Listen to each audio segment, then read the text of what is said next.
Come to the show. We about to chop it up. Come to the show. We got some things we can talk about. Come to the show. We about to chop it up. Come to the show. We got some things we can talk about. Chop it up. Chop it. Chop it. Chop it. Chop it up. Chop it. We got some things we can talk about. Chop it up. Chop it. Chop it. Chop it up. Chop it up. Chop it. We got some things we can talk about. You are now tuned in to the Chop Shop with your host, Pastor Marvin McKinstry Jr. Let's chop it up. Good afternoon, good evening, good afternoon, whichever you prefer. You are on live with the Chop Shop. The first thing we want you to do is to like, love, and share this broadcast, y'all. We are talking about the things that matter to Baltimore. We don't claim to be experts on no topic. Somebody didn't question my expertise, but tried to give me a stamp of expertise. These are the conversations that you would hear anywhere from the church fellowship hall, your local beauty salon, the barber shop, or on the front stoop. If you go back in the day, like me, when the clam truck would pull up and you stand there shucking the clams and talking to Bobo, this is the people's show. And it's the people's voice on the things that matter here in the city of Baltimore and sometimes abroad. I'm excited tonight, and I thank you for joining us. So please like, love, and share this broadcast. Before we go any further, I got to bring on my right hand and my left hand, my main man, Mr. Shaka Pitts, on the ones and twos, always making the magic happen. Techniques 1200s, because anything else is uncivilized. What's going on, Shaka? How you doing, good brother? I'm doing great, man. I'm doing great. I'm excited about this conversation. I'm not excited about what's brought us to the need to have this conversation, but I'm excited that the people's voice is going to be heard tonight on this topic. Yeah, man, and good looking out on showing that age on the clam truck. But yeah, let's get the next people in here. we gotta bring on one of the two regular co-hosts of the show. She is the one and only Miss Chelsea the Catwoman. Miss Chelsea the Catwoman, thank you for being here with us tonight. How's it going? It's going well. Thank you for having me. Thank you. Yeah. Thank you. I agree with Shaka. When you said the clams truck, I was like, oh, really? He dating himself for sure. Yes. As a matter of fact, it wasn't even a truck. It was a horse and wagon around my way.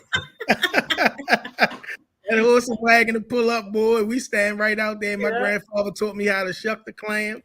You put the lemons, you squeeze the lemon on it, some hot sauce. Y'all don't mess with me. Get that cut up boiled egg and put it on top of there and go to work. And I just started eating them. I refused to eat them all that time. I just started. Listen, I'm good.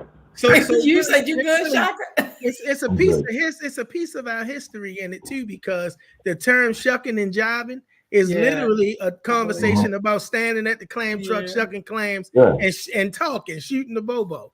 Right. So dang, I did it again. I said shooting the Bobo. That's shooting the Bobo. I've been talking to Bobo. Yeah, we want y'all to keep Lady Lisha in your prayers, man. Lady Lisha said she drank the Baltimore water, and whatever it is that's going on with it, then got to her. So y'all keep her in your prayers. I'm gonna miss her tonight because I was just waiting for the hot topics, the hot takes that would be coming from Miss Hot Take on tonight's show. But sitting in and flying with us tonight is one of my favorite brothers.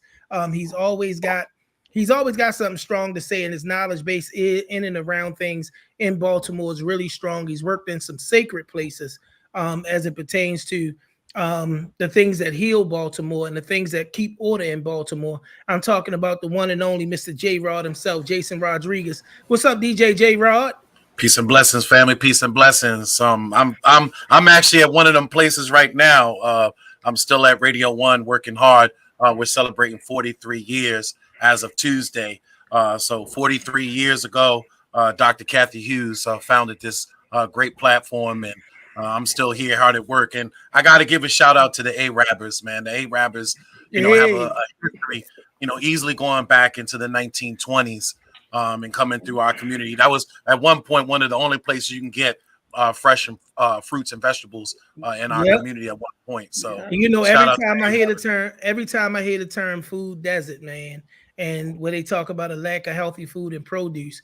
We didn't always have abundance of supermarkets. We had Arabs, right? And that made the difference, because when you heard that call, watermelon, when you heard that call, you knew what it was. But let's get to this show. Before I do anything else tonight, I got to shout out my beautiful mama. 26 years ago, God called my mother home, but today is her birthday. And I don't say that happy heavenly birthday thing. I say happy birthday because she's alive and with me. So shout out to the one and only that produced this great man, and my wonderful sister Sharice Blanche, Elaine McKinstry.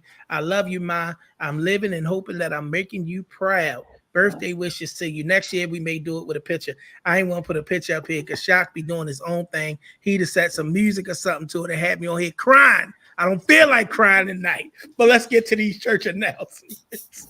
As always, we kick the church announcements off with the Stop the Beam hotline on 443-431-3705 or 443-522-7848. The men of the We Are Us movement will respond. Listen, y'all, we are doing all levels of intervention, whether it's helping out financially or literally pulling people out of harm's way. And there's never any police involvement. It's just Black men stepping in, stepping up, and doing what we need to do to keep our communities safe. And walking alongside the Stop the Beef hotline is our Baltimore Peace Agreement, y'all. It's been out there for almost 4 years, if not already at 4 years. I always mark it because the inauguration of it was Martin Luther King's birthday celebration. I believe that was in 2021, if I'm not mistaken. So y'all, it's been making the rounds, and we've been going to the communities where brothers have signed off, and they are literally keeping their word. So if the Baltimore Peace Agreement has not made its way to your community, make sure that you reach out to the men of the We Are Us men's movement at that 443-431-3705 or on the website weareusmovement.org, and we will bring it to you. It's a 10-point plan that's telling brothers, even if you got to eat in the street, you ain't got to die and kill in the street. So let's keep the peace. All right, y'all. Every Thursday, yours truly is hosting the Employ Baltimore show. Sometimes it's live, sometimes it's pre-recorded, but guess what? It's happening every Thursday, and we're giving you up-to-the-minute employment information about things that are happening in and around Baltimore to make sure you secure the bag. If you're looking for an opportunity, the Mayor's Office of Employment Development is looking for you, so make sure you tune in on Thursdays. All right, y'all, join us every Sunday at 10 a.m. at the greatest church in the world. I just call it that because I'm biased. I'm going to admit that I'm biased, but I get the right to be biased because I have the blessed privilege of being the lead servant for Victory House Worship Center Church. We at 1063 West Fayette Street. That's in Baltimore, Maryland, y'all. We are on Zoom. We on Facebook Live. But if you can get in the building, there's nothing like being there in the fellowship with the brethren. So make sure you can come on out with us every Sunday at 10 a.m. The Victory Now podcast, y'all, we have narrowed down our first guest. I'm so excited about it. The announcement will be coming soon. This Victory Now podcast is going to be where we're bringing the pastors back. If you remember the Chop Shop, we would have conversations with pastors. Well, we've set apart a sacred space to be able to talk about the things of God, and that's the Victory Now podcast. Broadcast information and guest information will be coming to you soon. But if you believe your pastor has something to say, inbox me at Marvin McKinstry Jr. on Facebook, and we will make sure we make the connection because we want to give faith leaders an opportunity to talk about the goodness of the Lord and the critical nature of spirituality in our community right there on the Victory Now podcast. Thank you, thank you, thank you, thank you, thank you. We had our 4th church anniversary. My pastors came, Pastor Antoine and Shelley Burton, and I just wanted to take a moment and thank everybody that did anything to help put it together, and everybody that came to support, those of you who weren't there in person, but we were in your prayers, everybody that sowed a seed, y'all. The order and direction for us to keep it moving forward, right in alignment with the Hebraic New Year, God, y'all, it was set, and I'm excited to see what God continues to do in Victory House Worship Center Church. So thank you to everybody that loves, prays for us, and supports us. All right, y'all, just with keeping in concert with that, we have a coat drive.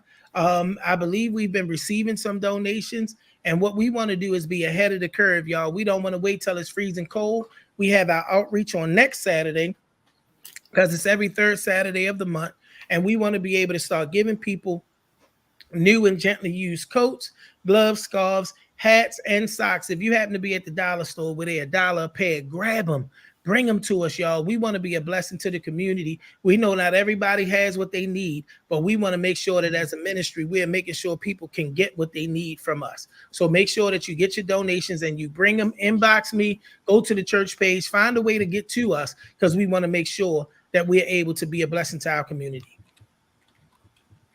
This is the Domestic Violence Awareness Month, y'all. We're going to be having some guest speakers coming in the Victory House Worship Center. The thing that I want you to understand is that domestic violence has no gender. All right. There are men that deal with domestic violence just as well as women. So I want y'all to keep everybody in your prayer.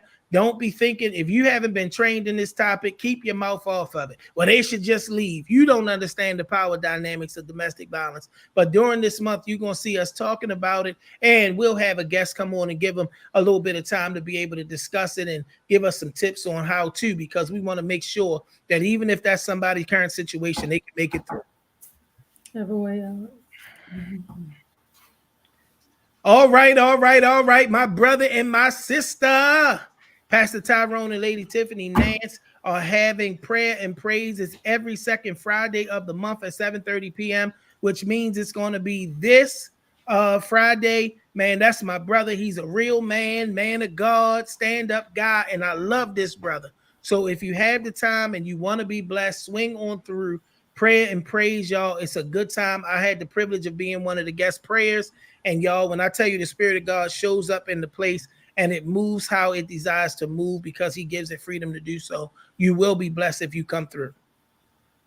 How it desires freedom to do so. Breast Cancer Awareness Month, y'all. Yes, I'm a survivor. All right, out to all of the people who have been in this process and through it and survived. We love you. We want to try to listen. If y'all can start inboxing me some pictures, people who are proud survivors, people who are even walking through the process, send us some pictures. And what we'll do is we'll put together a little slideshow and maybe flip the outro one week of this show to talk about the people that have made it. Y'all know what it says, fight like a girl. Y'all, we want to love on the people that are having this fight, and we want to uplift and shout out the people that have already endured and conquered this fight. So Breast Cancer Awareness Month, y'all, keep it in prayer and keep the people before God that are going through it. My son, in whom I'm well pleased, and his co-pastor or his assistant pastor, Joyce Barksdale, Pastor Cheo Thomas, the senior leader over at New Commandment Church, 2654 Kirk Avenue. The young man is about a good work and he's doing great things. Make sure if you got some time on Sunday at 2 that you step into the place, see what the Lord is doing over there on the east side of Baltimore with my son, Pastor Cheo K. Thomas. Building Fund Service. Next Friday, we are going to be at Victory, but this service is going to be to bless the young man of God and the great work that God has set to his hand. I have the privilege of being the preacher for the hour, and y'all, I ain't even going to preach no hour. If you know me, I'm going to get on the horse and get back off, but we're going to have a good time, and I'm going to be bold about it. Bring your wallet, because we're trying to raise some money to support the good work that's happening in East Baltimore. Y'all don't send me no jokes about the building funds that you ain't never seen no building come out.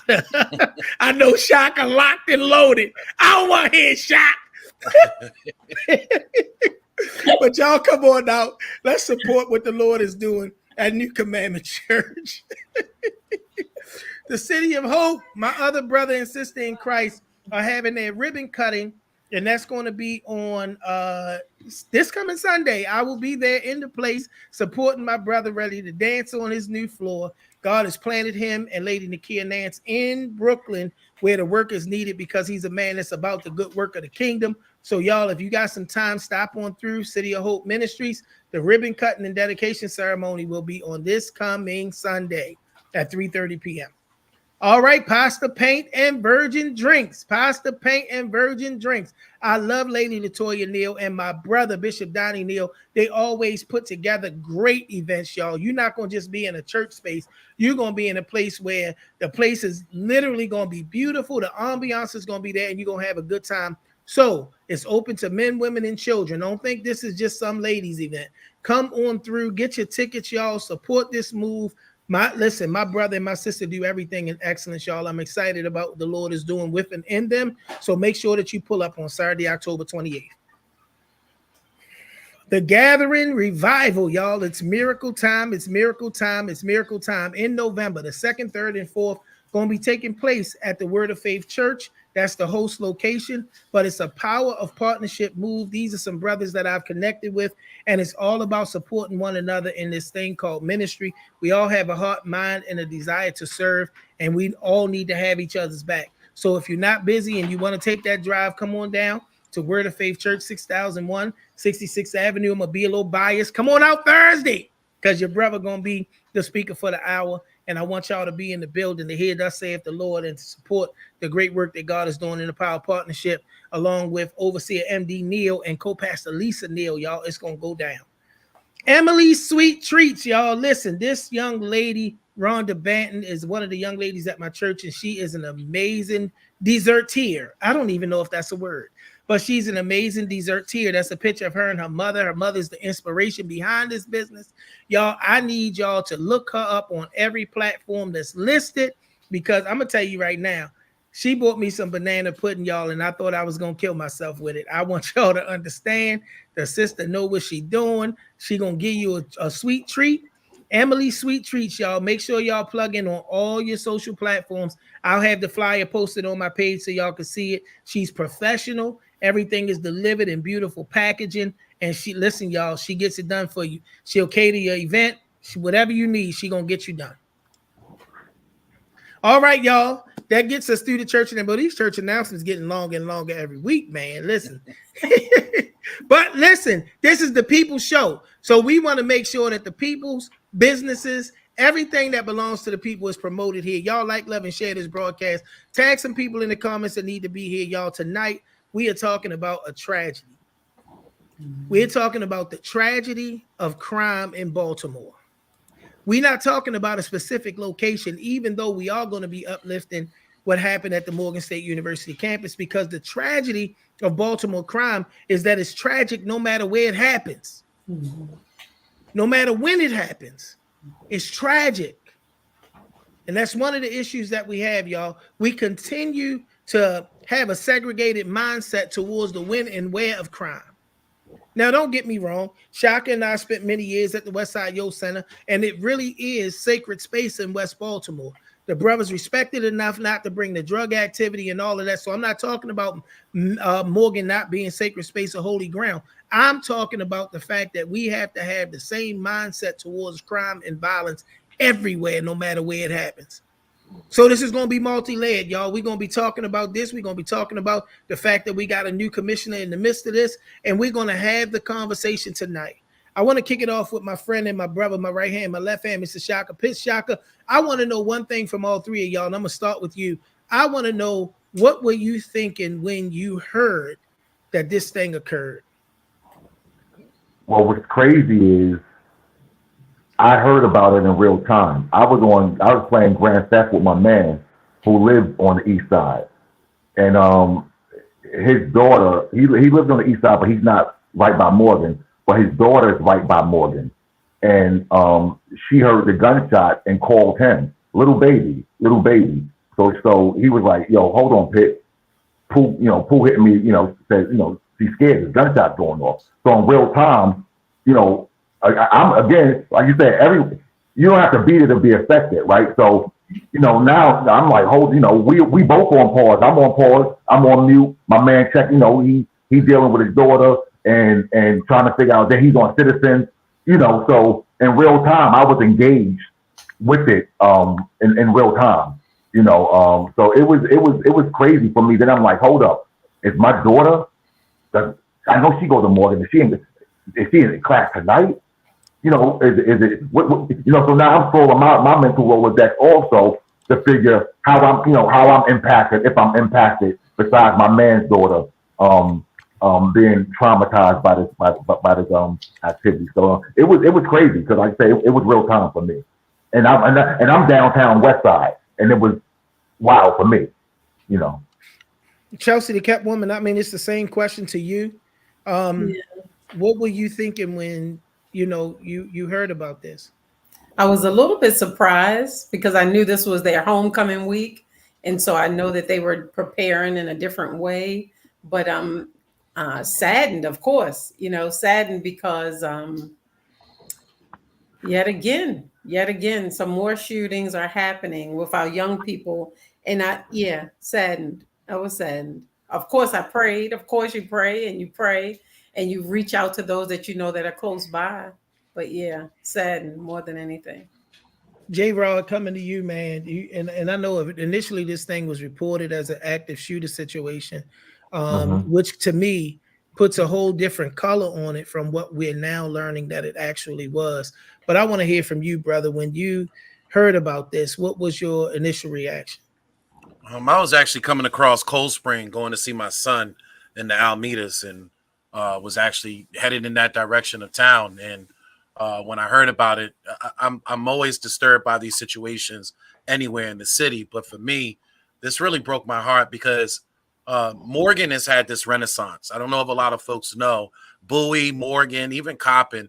Before COVID, I mean, the enrollments was around like 1,600 to 1,800 students.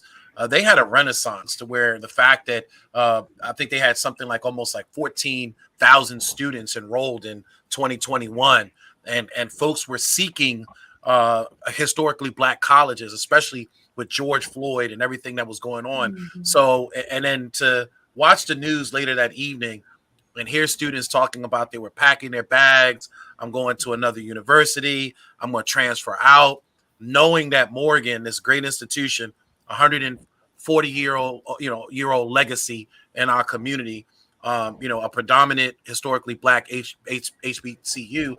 I'm disturbed by it because, again, these students deserve better than to have to deal with our nonsense, with our violence. And then to see that, they canceled all the events.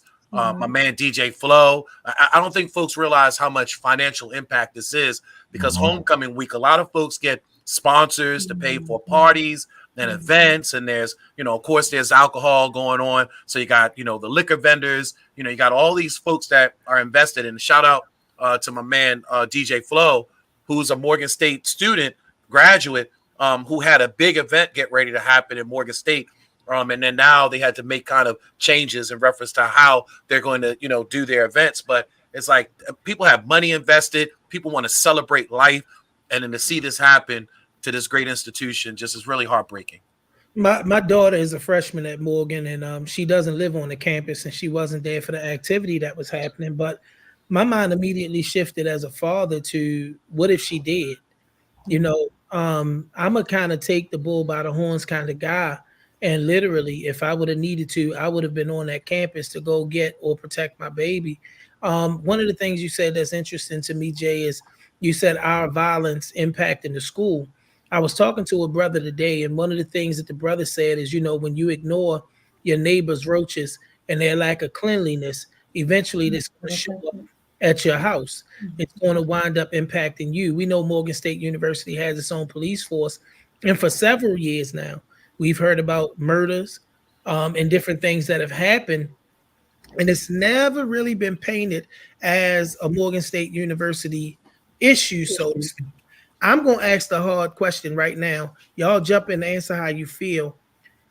Is Morgan State's ability to kind of weave around and receive empathy and sympathy in the spaces where crime has happened to their students and in their spaces up until now in any way a contributor to this situation that ultimately happened on, I believe, Monday night?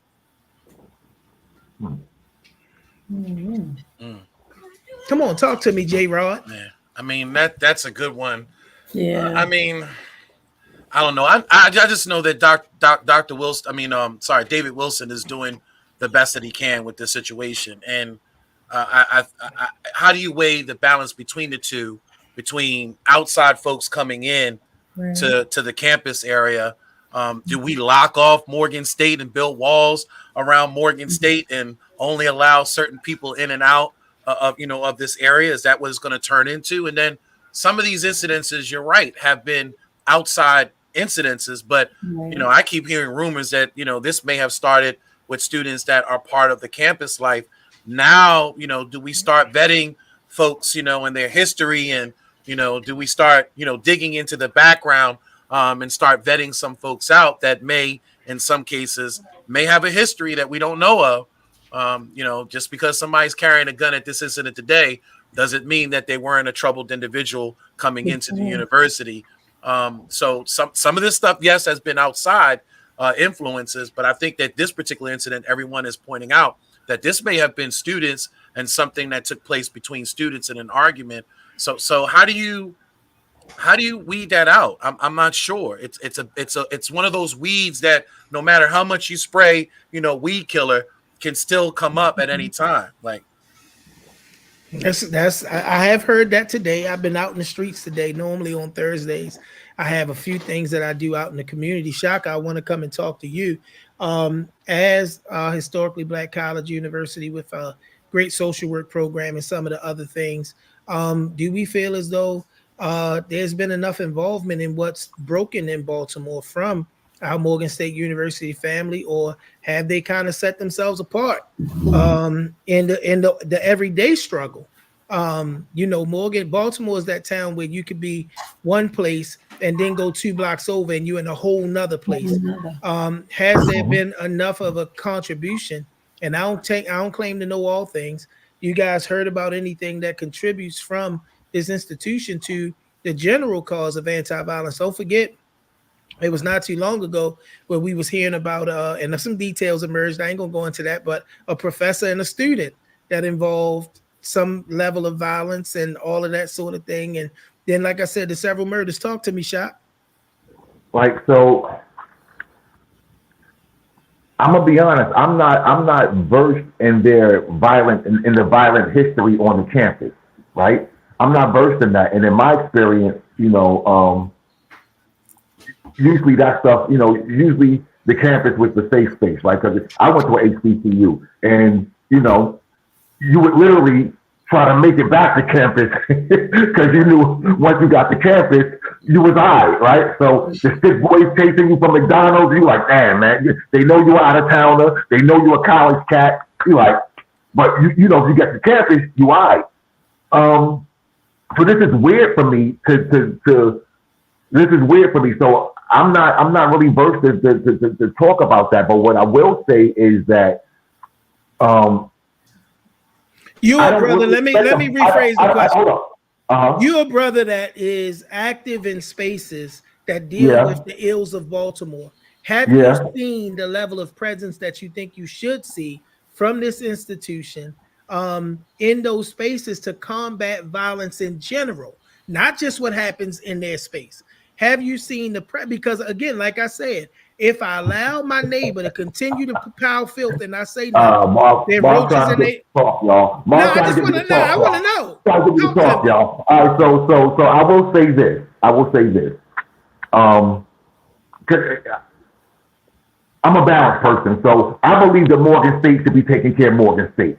I believe they should be taking care of their residents, of the people paying them money, of the people that they're trying to make into better productive citizens. I feel like that's their main responsibility. Would it be cool to see them out like you see some of the Johns Hopkins students? But again, a lot of that is also, we know why the Johns Hopkins students are out too, right? So that's not a lot of that is not even pure, right? But it would be cool to see the HBCUs, like for instance, even in Yo, I don't think we had Morgan in Yo. I don't think we did. I think we had Johns Hopkins coming through with their interns and we had Coppin too. You know what I mean? So now I would like to see that, but Marv, I'm definitely in the mindset of they should be protecting Morgan State students and their circumference, their perimeter. It was a security guard on off-campus housing that was murdered, shot in the head. What was it, a year, maybe 2 years ago now? Yeah. Listen, y'all, this is not new. This is not new. How long was it going to be things that happened in and around and just outside the borders before it showed up? Listen, I get it. So again, so we get into solutions, right? Because I know damn well if Morgan State police started venturing out towards there'd be a problem. there'd be a problem. People will be like, listen, they doing the same way they do like John Hopkins. Damn, y'all trying to take over everything, yo? Damn, y'all trying like now? Oh, now y'all in the hood?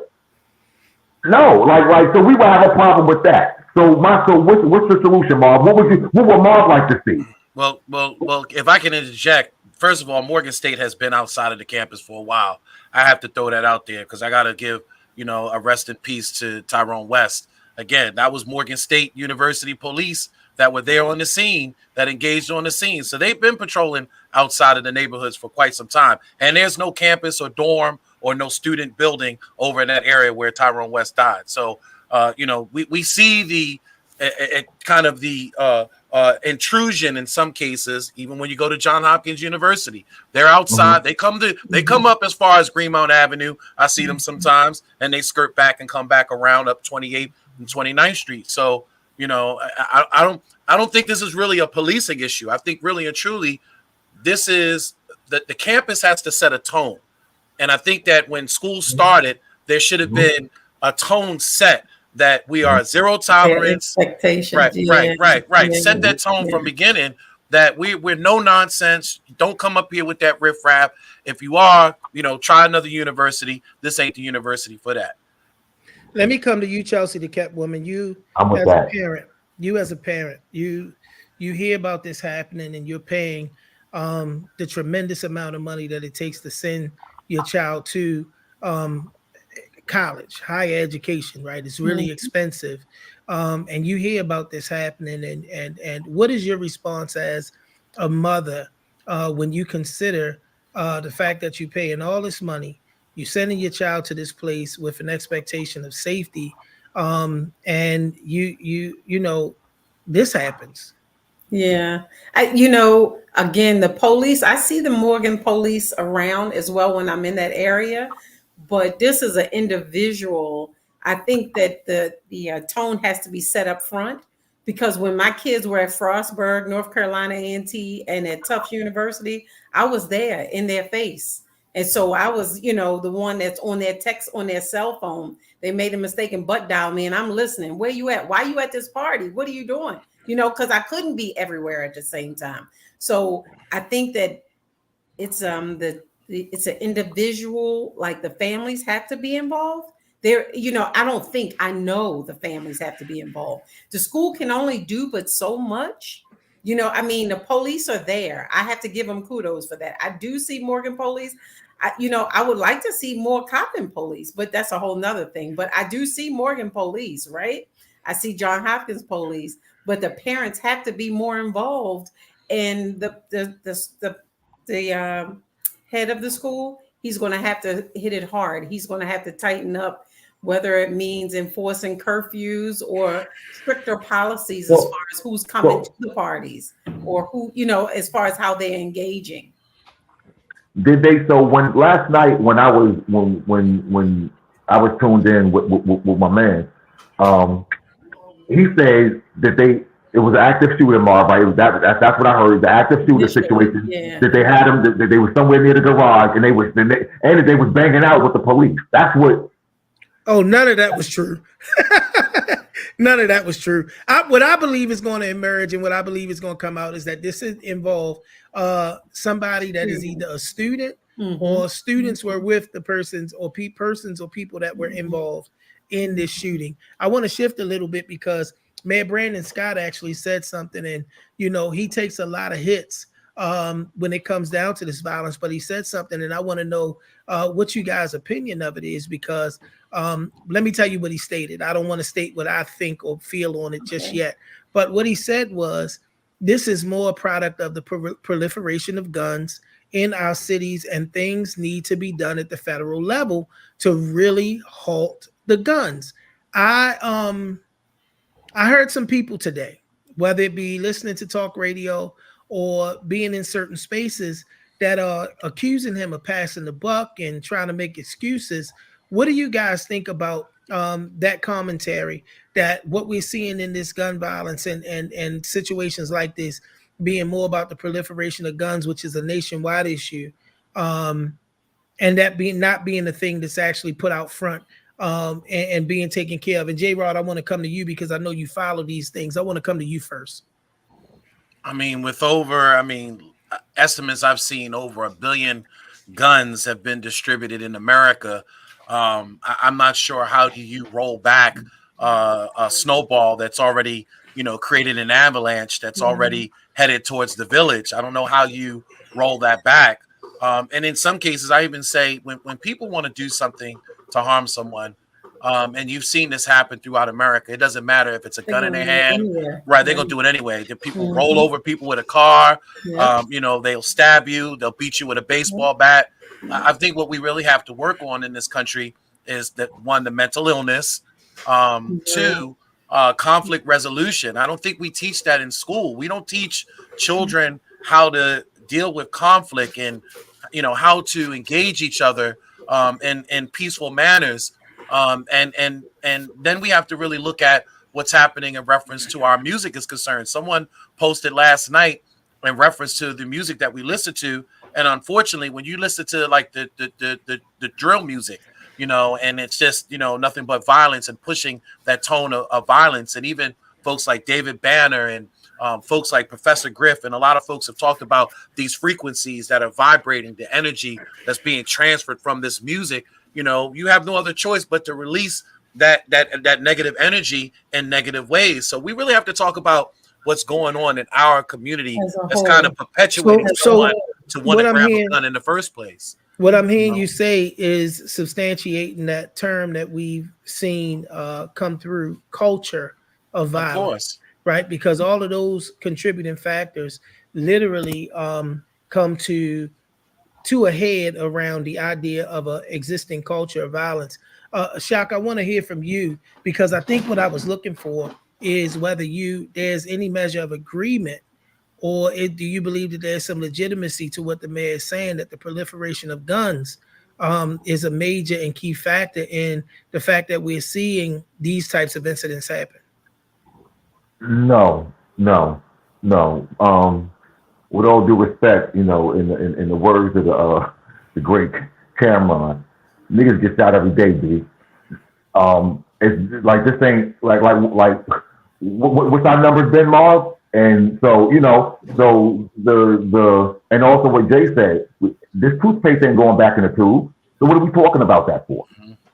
What are we talking about that for? So no, I think it's a fact that there's too many guns out, but I think it's a red herring for him to even say something like that.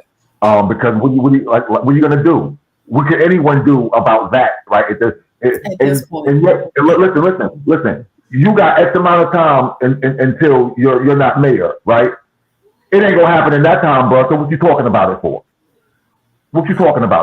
It ain't going. Even if it's the truth, even if it's a God honest truth, it ain't. What are you speaking about it for? Because that means nothing to your tenure here in Baltimore. Nothing. So what are you gonna do? What are you gonna do? So no. It's a red herring for me. But Jay says something as far as the conflict resolution. He was saying with the schools, but what about at homes? What are they seeing at homes on how to deal with? Well, let me tell you what home I came from. I came from the home where you wasn't going to do none of what I was doing in the streets at home. Right? We hear that cry for home, and I believe that there's some validity to it. But let me be the one to speak up. My grandfather wasn't having none of what I was doing in the streets. That's why I did it in the street. Yep. I want to shift again, man. Y'all know the new police commissioner was actually what did they call it? What was the thing today? Confirmation. Confirmation. Right. He was voted on 14-1. The only council person that did not vote a yes for him was Felicia Porter, who was the council person that represents Brooklyn. In the 3 months or so now that he has been the commissioner, there has been the Brooklyn Homes mass shooting. There's been that debacle of Jason Billingsley, and now this Morgan State University situation. Y'all, I need to know from you guys, is this a forerunning of what's to come? There are people who are literally already. Now, this man came in when he came in, and like I said, Michael Harrison, boy, I don't know if the Lord gave you a vision because you always talking about Jesus. I don't know if the Lord gave you a vision to get out now, but Right you got now. out, and Brother Worley came in, and I actually had the privilege of being in this company yesterday, and I congratulated him. You know, let me tell you where I stand on these things, right? A win for every leader, right? Regardless of how I vote. A win for every leader is a win for my city. It's a win for my kids. It's a win for our future. So once the person is in office, what do we need to do to work together in order to make sure that we see the success that we're hoping to see in our city? So I'm not anti anybody. You'll always hear me talk about the what and never focus on the who. But we're talking about already some fumbling. Do we attribute the fumbling, whether it be whatever took place in the Brooklyn homes, lack of communication between commanders? A commander was removed from their command out there in the Southern District, and a whole bunch of stuff happened. Then we see the communication issue where Jason Billingsley's information was not put out. He had that gaffe where he admitted it within himself that there was some degree of victim blaming. And what I'm believing is that there may have been some element of criminality in the initial engagement of Billingsley, the couple, and the 5-year-old before that. Don't blame victims, people coming down on his back, and then now this Morgan State University mass shooting and people already criticizing the lack of detail. Y'all, is this a sign? Jason, I'm coming to you first. Is this a sign of things to come? Should we be in any way on high alert looking at what we are seeing out of the police department? Is this something that's just attributed to a transition process, or what are we seeing? I don't know. I testified at his confirmation hearing against him and asked for a vote of no confidence because of his history in the Northeast as a commander. And he said that, he couldn't very well be responsible for the actions of 140 officers. And I really felt at the time that I testified that this is his MO.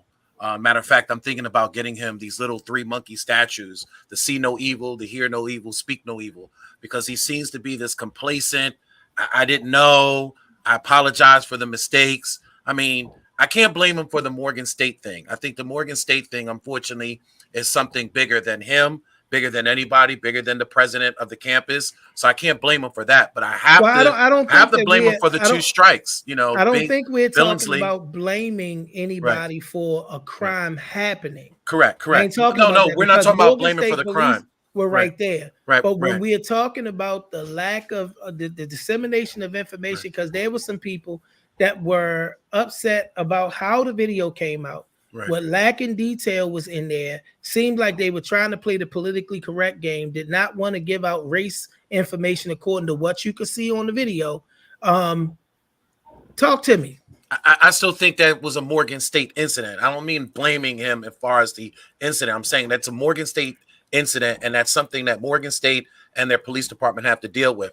But the Brooklyn Day event, their social media department knowing what was going on ahead of time, Foxtrot flying around, 911 calls coming in, I got to blame him because he's the leader.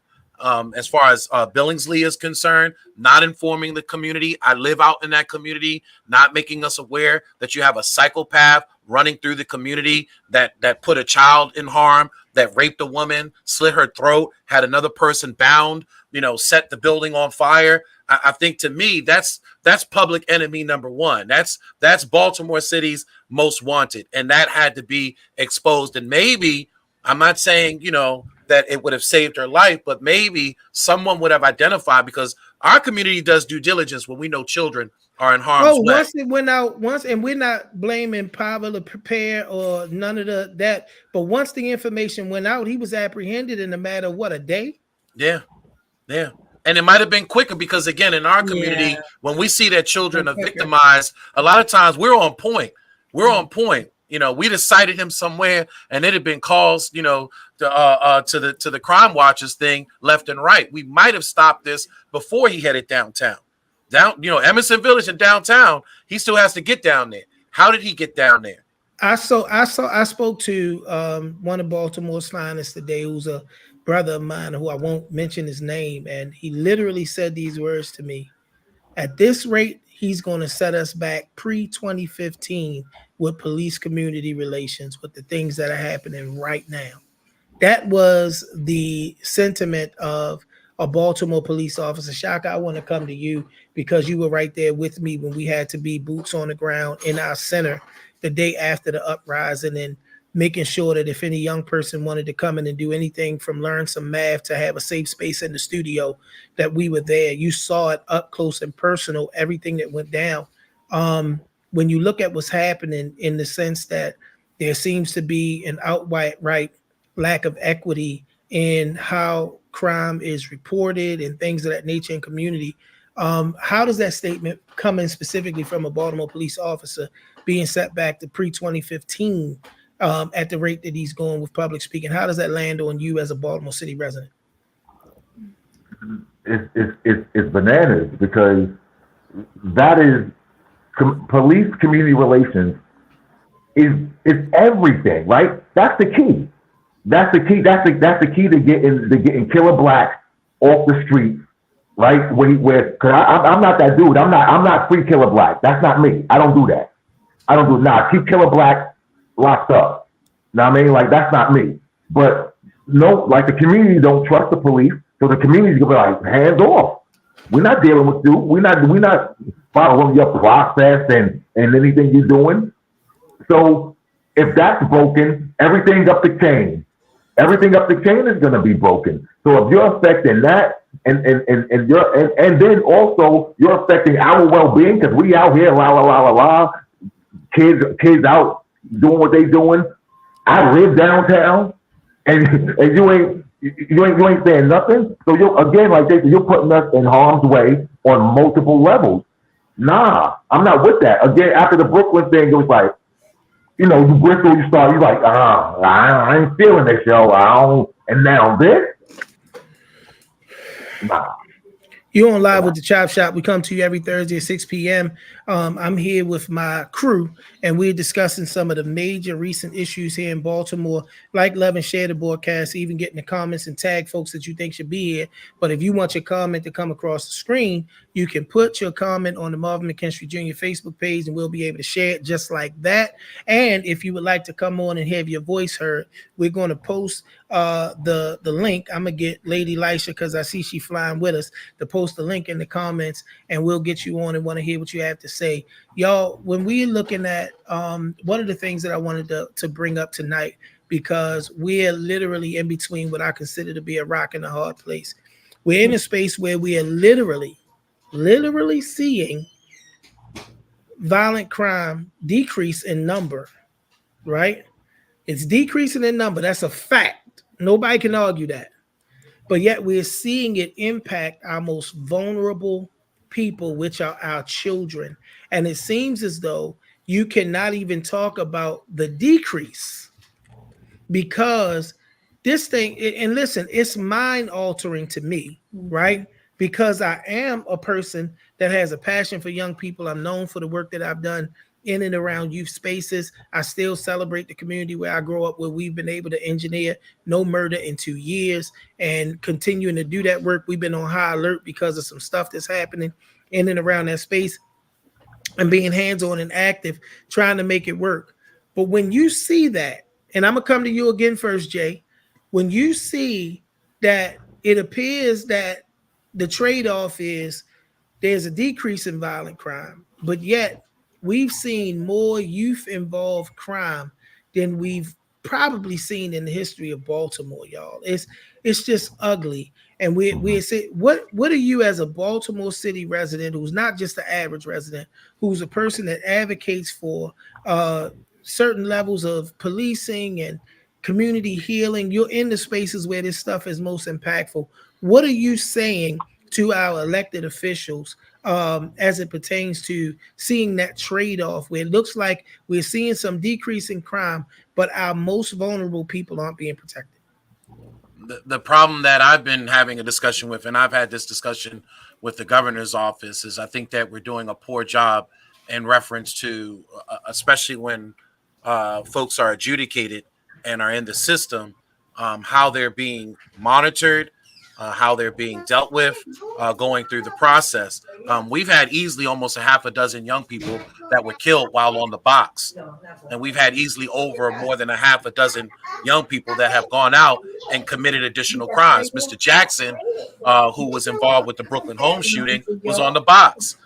So my thing is how are we handling this process? Once we grab a hold of them, once we bring them in, how are we handling them? How are we dealing? How are we monitoring them? Are we allowing? And I know that you brothers are doing so much instrumental work in the community, and you are getting ready to touch the jails and touch the schools. But I think in some cases we need our organizations like We Are Us touching the juvenile justice system. And giving them an extra hands in some cases in reference to the monitoring is concerned, because the state is dropping the ball. That's a conversation I had today. I was talking to somebody about somebody who had a history of violent offenses. And in this particular space, we were talking, and the conversation broke out that this person was under pretrial situation for a handgun on a person and was home. Yeah. Was home, Shock. He uptown, Shock. History of violent crime.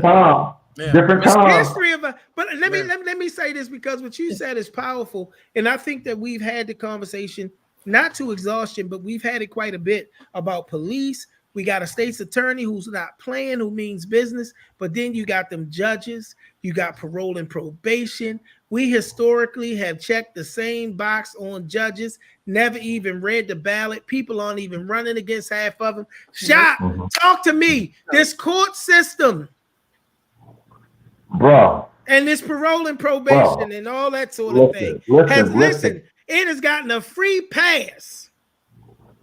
Yeah. In this problem that we have called crime. Yeah. And so listen, in full disclosure, people, I'm a former wolf. I used to be out there, right? And my thing was like, again, I was hunting. I was a wolf. And I understood consequences, though, people. I understood if I get jammed, I'm going. I knew it. There was no doubt that I knew it. So again, we gotta have consequences, bro. So my thing is right now, with all due respect, it ain't even about you, bro. It ain't about you. You're burnt toast at this point, and I don't scrape off burnt toast, bro. I don't do it. I go bake another batch, right? So we got a whole nother batch coming up. Nah, bro, you gotta go sit down somewhere. And you know what? You got to sit down so they don't have to sit down. I'll make you sit down so 5 of them ain't got to sit down and 2 of them ain't got to die. So if that's what got to happen, that's what got to happen. But we got to stop babying killers, yo. We got to stop doing it. Chelsea, the Catwoman, we literally had legislation being put forward a few years ago and activism around the idea that too many black and brown young people were being charged as adults. We know that there was a lack of equity in how that was happening. And now it seems like we got the Democratic Party specifically who is advocating completely on the other side to where they have put forth that juvenile crime bill. That ain't, the conversation about it ain't going nowhere. That juvenile crime bill that is literally by our state's attorney been called the worst piece of legislation he's ever seen. And people really starting to shift the conversation to saying, y'all, we need more accountability. We need to hold them. I know personally of a young man who's 14 years old was just arrested for a handgun on his person. What happens now? According to what the Democratic Party is suggesting. He didn't shoot anybody. He had a gun on him. What happens next? Talk to me, Chelsea, the Catwoman. Yeah, they have to feel some consequences. They're not feeling the consequences. People are, and years ago, the young people were protected from the crime. The older ones would not use them. Years ago. But now the older ones are using the young ones as their mules because they know that they're not going to get it or they'll roll over and get out sooner. So I think that we need active enforcement one by one if you have to. Each one of them, I don't think they all need to get, don't throw the baby out with the bathwater, but I think each one needs to be like research it first, you know what I mean, and see Yeah. so they can get the services that are needed as the individual. But all of them shouldn't be. I think that they need to be enforced, but even if it's a case by case, but I think it needs to be enforced. Hey yo, but let's not do this also. Let's not act like and it's not to you, Chelsea, but this is a narrative that's been. Don't act like everything going on is because 25-year-old or 35-year-old Pee Wee's like, yeah, ha. No, some of these, it's whole crew, these young boys just out here wilding just on young boy stuff. Right. It's a whole like let's not act like there's some puppet masters just pulling this whole string of violence and mayhem across the city. Yeah. Right? So no, there's a culture, there's a culture, this young culture, they are more violent than ever, right? We're only listen, when I first came to Yale, they was all on what was going on in Chicago. Like they knew that like I'm versed in that world because I had to get versed in that world. Chief. Right, so they're Chief, Duck, Vaughn, Right. over all of that, right? They were very well. So you know, like I had to get there. So everything that was going on there now is coming. That's what's going on, and it's young boys wilding, doing what I was. Well, I'm like, damn, you doing that at that age? With unbridled access to guns. Right. That you can get on the internet. But here's the thing. Unbridled access to guns. I think that you really need to do a show on this because at the end of the day, I don't buy into the whole thing. Because at the end of the day, what we're talking about is black and brown children. We're not talking about Jewish children, German children. In some cases, we're not even talking about Hispanic children. And we know there's a proliferation of MS-13 right in the east side of Baltimore City. Yes, so we have to be careful because unfortunately, it's been shown by many studies that there is no criminal justice merit to taking young people and locking them up. What ends up happening is you end up, because of the institutionalism of prison systems, you end up doing more harm psychologically with these children. So we have to figure out, like prime example, when they knew that these Hondas had these issues and these Kias had these issues, how come there wasn't a national recall on these vehicles to stop it, to make it so easily accessible? Because that hurts the money. That hurt, it's economics. But you're setting our community up. You're setting our community up. I want to talk about what you talked about, though, because the truth is, for me, the conversation isn't about incarceration of youth or institutionalizing youth. The conversation is how systematically you've created this path, because Child Protective Services came at me about my 17-year-old who tried to buck me, and then me restraining him got a scratch right there. You know what I did?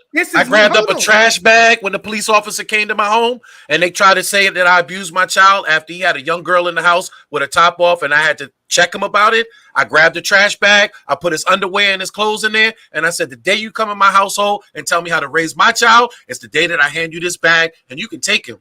Because I'm trying to keep him from getting a bullet in his back. And you arrested him. We talk about at home, but we've taken the teeth out of the ability to discipline our children at home. Accountability again. Right. It's still accountability.